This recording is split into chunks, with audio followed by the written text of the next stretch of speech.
Dans les églises évangéliques, on a permis aux femmes de prêcher, mais elles sont toujours négligées. C'est pourquoi Dieu fait beaucoup plus confiance à la femme plutôt qu'à l'homme. Marie de Magdala, selon les érudits, on l'appelle l'apôtre des apôtres. Ça, c'est selon la théologie. Marie, la réponse divine. Dieu n'a pas contourné la femme. Il l'a réhabilitée comme un passage du salut. Elle est le canal, la transmission. Là où Ève a écouté le serpent, Marie a écouté parole. Le salut n'est pas entré par un trône, par un pouvoir, mais par un ventre soumis à... Je ne vous ai toujours pas enseigné ici que la femme, quand elle prie, l'homme prie avec son cœur, mais la femme prie avec sa matrice, ses entrailles. Quand la femme prie, c'est là. L'homme prie ici, mais la femme prie ici. Même l'église catholique a négligé la femme. Et pourtant, il y a un culte marial. Marie est célébrée, il y a la liturgie de Marie. Elle est considérée comme un intermédiaire, mais elle est exclue du sacerdoce. Quand Dieu voulait réparer, il n'a pas disqualifié la femme. Il a honoré. Marie, c'est une femme. D'ailleurs, une jeune femme qui a écouté Dieu. Elle a reçu le message. Elle a porté la grossesse. Elle a accouché dans des conditions difficiles. Dans une crèche, elle a accouché son enfant. Regardez là où je vais terminer. Regardez l'influence de la femme dans le ministère de Jésus, dans le ministère de Paul, dans le ministère de tous ceux qui ont marché avec Dieu. Regarde Marie, je termine avec Marie. Elle n'a pas seulement accouché Jésus. Elle a éduqué Jésus. C'est Marie qui a éduqué Jésus. Même quand on l'a récupéré à 12 ans dans les temples, on a pu parler de Jésus. Pendant 18 ans, Jésus n'était pas connu. Pendant ce temps-là, qui prenait la charge? C'est Marie qui éduquait. Regardez là où je vais terminer. Le pouvoir de la femme. Dans les églises évangéliques, on a permis aux femmes de prêcher, mais elles sont toujours négligées. Marie, lorsque Jésus commence son ministère, Marie est là. Regardez la place de la femme. Marie n'accouche pas seulement Jésus, mais Marie inaugure le ministère de Jésus. My God, my God. Ce n'est pas un apôtre, ce n'est pas un homme. Quand ils arrivent au Los de Cana, Marie est là. Le calendrier de Dieu n'était pas prêt, mais Marie était prête. La femme peut changer le calendrier de Dieu quand il y a besoin. Je demande à Dieu de me donner des maris, des femmes qui vont bouleverser le calendrier de la montagne de la prière. Écoutez, à Cana, les hommes étaient là, les disciples étaient là, mais personne n'avait la vision de Marie, la finesse de Marie. Marie était là, elle a regardé. Jésus était là, mais ce n'était pas son temps. Mais Marie a vu une situation. La femme, elle est visionnaire. La femme est plus qu'une détectrice. La femme voit où l'homme ne voit rien. La femme entend où l'homme n'entend rien. Jésus s'assoit parce qu'il sait que son temps n'est pas encore arrivé. Mais la femme, dis avec moi la femme. Ah, dis avec moi la femme. Quand une femme se lève, quand une femme est attachée à un ministère, quand une femme est attachée à un homme, quand une femme est attachée à un homme, vous le voyez, peu d'hommes vont dormir dans la poubelle avec la femme. Peu d'hommes. Les hommes vont choisir les femmes qui ont une certaine position, la plupart. Mais la femme peut dormir avec un homme par terre, peut manger n'importe quoi parce qu'elle aime l'homme. La femme peut faire des efforts, même si l'homme est pauvre, mais la femme peut s'attacher à l'homme. Marie voit ce que Pierre ne voit pas, ce que Jean ne voit pas, les apôtres. Ils ne voient pas. Je vais prier le Seigneur. Il faut qu'il y ait des femmes prophétesses ici. Il faut qu'il y ait des femmes qui voient des choses. Les femmes qui avertissent l'église. Les femmes pièges. Je vais prier pour vous. Vous serez impactés. L'école des synagogues sera ouverte. Et des choses de mystère seront prêchées dans les secrets. Jésus, son temps n'est pas arrivé. Tout le monde est en train de danser. Tout le monde est en train de danser. Mais Marie, pendant que les autres dansent, elle voit une faille. Elle voit la femme, elle voit une faille. C'est la première qui voit que le vin finit. Donc pendant que le vin, les gens, même les serveurs, ils pensaient que le vin est encore là. Mais Marie,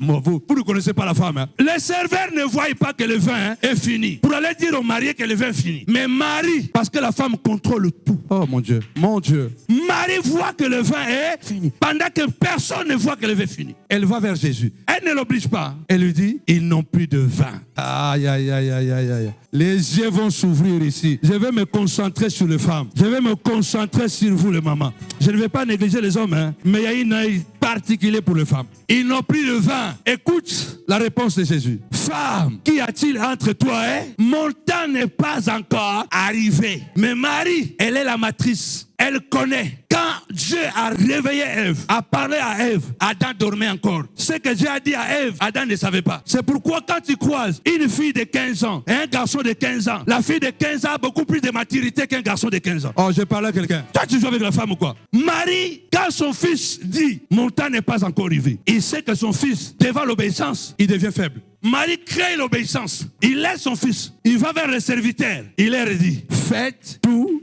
Ah, mon Dieu, mon Dieu, mon Dieu. Faites tout ce qu'il vous dira. Il dit, je lui ai parlé, ce n'est pas son temps. Mais il aime l'obéissance. Il aime la soumission. Il aime la pratique de l'obéissance. Il dit, soyez prêts. Marie a préparé le ministère de son fils. Elle a accouché. Elle l'a élevé, elle l'a éduqué, elle a ouvert son ministère. Mon Dieu, mon Dieu, mon Dieu. Je ne sais pas si quelqu'un comprend les choses que je précise ici. C'est elle qui a ouvert son ministère. Le premier miracle de Jésus a été provoqué par femme. Là, je suis parti en Côte d'Ivoire. J'ai parlé sans poser l'article. Il est passé par femme. Ça, c'est en Côte d'Ivoire. L'affaire de femme là. Écoutez pour terminer. Elle inaugure le ministère de son fils. Cette prophétie que Siméon lui dira, toi femme, une épée te transpercera le cœur. Et les pensées de plusieurs seront dévoilées. La femme, quand elle commence quelque chose, à moins qu'elle soit une femme poubelle, mais la vraie femme, quand elle commence quelque chose, l'homme peut abandonner, mais pas la femme. L'homme peut abandonner. Marie accouche, éduque l'enfant. Quand Jésus reste dans le temple, il va le chercher. Elle va l'éduquer. Elle est la première personne à inaugurer le ministère. Parce que quelques minutes plus tard, Jésus fait son premier miracle. Ce n'était pas son temps. Mais la maman, la femme, a préparé le terrain. Il a bousculé le calendrier. Et regardez, à la croix, Marie est de Pierre a fui. Jean a fui. Marie est à la croix. Depuis le commencement jusqu'à la fin de la vie de son fils, la Bible dit Marie est debout à la croix. Marie n'est pas effondrée. Marie ne pleure plus. Marie souffre, mais elle est debout. Elle est digne. La femme doit être digne. Même dans les moments les plus difficiles, Marie est digne. Marie est debout. C'est ça la femme. Au moment où Pierre a disparu, Jean a fui. Les apôtres ont disparu dans la nature. Mais Marie est là. La femme est là. My God. Elle est là. Elle voit les injures. Elle voit tout. Elle pleure dans son cœur. Elle intercède. Mais elle sait. Ce que Dieu lui a dit, c'est accompli. L'épée entre dans son cœur. Mais elle est debout. My God, my God, my God, my God. Elle souffre. Elle est debout. Elle élève les enfants seule. Elle ne se prostitue pas. Elle élève les enfants seule. Elle ne devient pas bandite.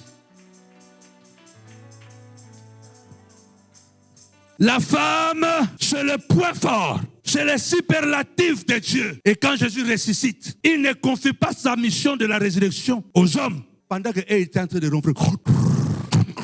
Les femmes, le matin, sont allées au tombeau. Ce sont les femmes de moment qui devraient arriver ici, le premier à intercéder, pas les hommes. Sont arrivés les premiers au tombeau. Ils ont vu que le tombeau était vide. Les militaires qui ont vu la résurrection sont entrés déjà dans la cité. Ils ont vendu la vérité. Les femmes sont revenues. Ils ont dit aux apôtres, voilà, les apôtres dorment. Mais les femmes sont déjà au tombeau. Ils sont déjà revenus. La femme a toujours une longueur d'avance. Ils ne s'arrêtent pas. Elles sont venues, ils ont dit, ils ont enlevé notre Seigneur. Pierre et Jean ont couru. Ils sont arrivés. Jean est arrivé, n'est pas entré dans les tombeaux. Pierre est arrivé, il entre dans les tombeaux. Et Jean aussi entre. Ils voient, ils les laissent, les draps à la tête et aux pieds. Mais Jésus n'est pas là. Qu'est-ce qu'ils font? C'est ça l'homme. C'est pourquoi Dieu fait beaucoup plus confiance à la femme plutôt qu'à l'homme. Qu'est-ce qu'ils ont fait? Ils sont répartis à la maison. La femme est restée. La Bible dit, la femme est restée. Marie de Magdala est restée au tombeau. Elle a continué à pleurer. Où est-ce qu'ils ont mis mon Seigneur? La femme pleure même quand il n'y a rien. Elle cherche parce que c'est là-dedans. Elle n'a pas volé cet enfant, c'est son enfant. Le tombeau est vide, mais je reste au tombeau. Pour l'homme, pour Pierre, il n'y a plus rien, on va à la maison. Mais pour la femme, je reste dans mon tombeau. Même si le tombeau est vide, je reste là. Quand Pierre et Jean étaient venus, vous pensez que Jésus était où? Jésus était où? Jésus était où? Quand Pierre et Jean sont venus au cimetière, ils sont entrés dans les tombeaux. Jésus était où? Il était là. Mais pourquoi Jésus ne s'est pas révélé à Pierre et à Jean?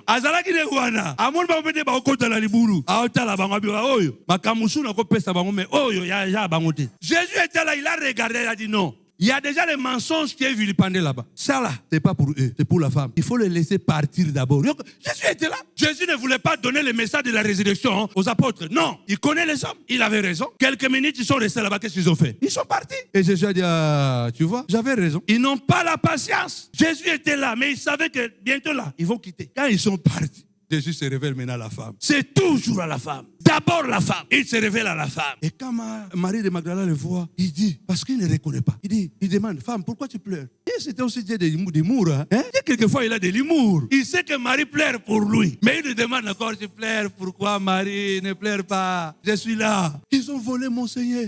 Peut-être tu sais où on l'a mis. Il dit, Rabouni. Quand il dit Rabouni, Marie comprend, c'est le maître. C'est le maître.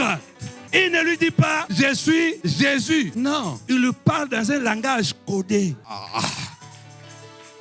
Parce que Marie la confond avec un jardinier. Maintenant, il faut qu'il lui dise quelque chose de l'intérieur. À